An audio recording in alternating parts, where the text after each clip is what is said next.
खुलुमबाय। दिनैबो आं दोंसे खन्थाइ फरायनो सानलायबाय। खन्थाइनि मुङा आयै नों आंखौ मानो गारनानै थांखो। फरायनोसै। आयै आयै नों आंखौ गारलांनानै बबेयाव थांखो। थांना थासेयावबो नों आंखौ नागारनानै थांबाय आयै। जोनोमाव आं मा गोरोन्थि मावदोंमोन आयै नोंदि आंखौ नागारनानै थांबाय। नोंदि आंखौ नेवसिलांबाय। आं नोंखौ गोसोखांदों आयै। आं रुखु रुखु गाबदों।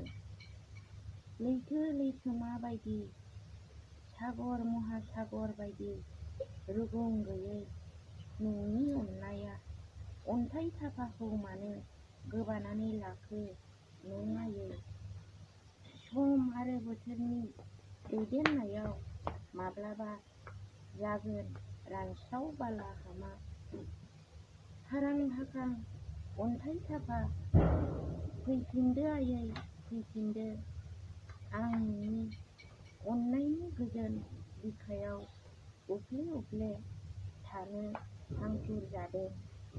आयै नोंनि देहाजों दाजानाय आंनि जिउआ बेसेन गैयाब्ला आरो गुबुन मा बेसेन दंबावो आयै।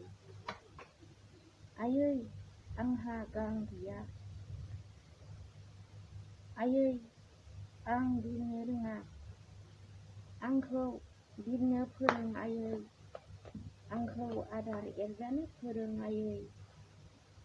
फैफिनदो आयै फैफिनदो। आं नोंखौ गोसोखांदों आयै। आं रुखु रुखु गाबदों।